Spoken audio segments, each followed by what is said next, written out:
is very good. I'm impressed by the depth of the discussion in Ireland and the understanding of complex economic financial sector issues which is revealed by looking into the Irish press, looking into the discussion, but also when I come from the airport with a taxi driver, they are often very well informed, I must say, very well informed.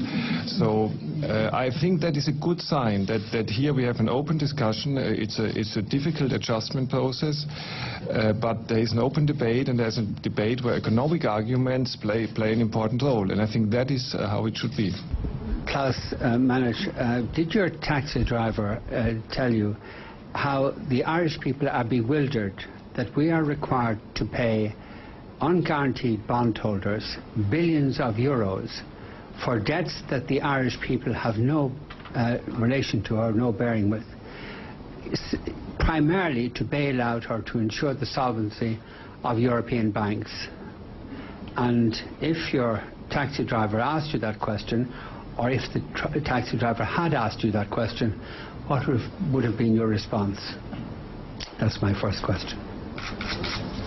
Well, can we take a couple together? Can you ask the second question? Well, my second question is a completely different issue, and okay. I may have a follow-through if Mr. Masters doesn't answer the question in a way that would illuminate the taxi driver's understanding of all this. I would have a follow-through question. Right. Can I ask you then to pass the mic, and we'll come back to you for the second question? Yeah, well, if you don't mind, that's a way of breaking up the exchange, and I would prefer if it went this way. We have a tradition in Irish journalism that we pursue issues, and that when somebody doesn't ask a question, we follow through on it, and I hope that tradition will be respected on this occasion. So could you answer the question? Yeah.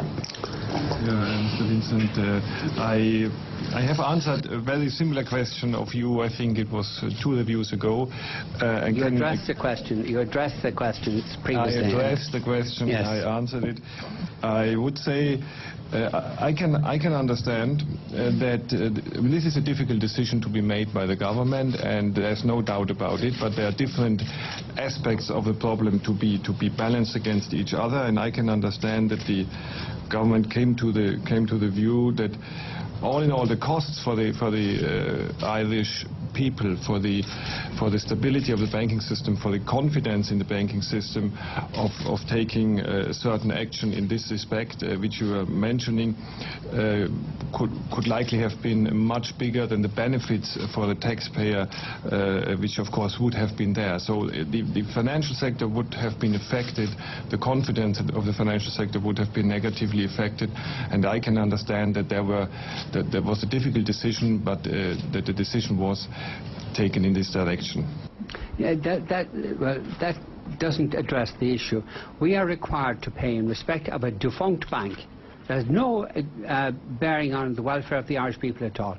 We're required to pay in respect of this defunct bank billions on unguaranteed bonds in order to ensure the health of European banks.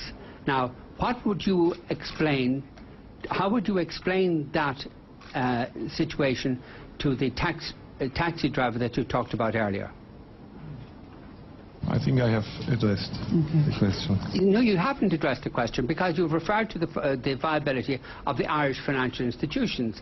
This financial institution I'm talking about is defunct. It's over, it's finished. Now, why are the Irish people required, under threat from the ECB, why are the Irish people required to pay billions to unguaranteed bondholders under threat to the ECB? You didn't answer the question the last time, so maybe you'd answer it this time.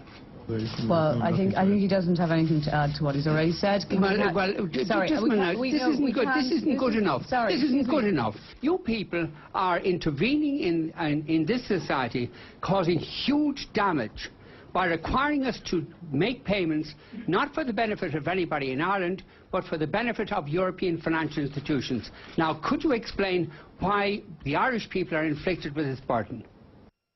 Well, I think I have addressed the question. You have nothing to say. There's no answer. Is that right?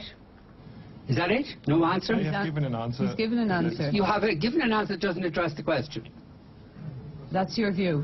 That is my view, and I think it will be the view of the taxi driver and the view of our viewers tonight. Right. Can we please move on?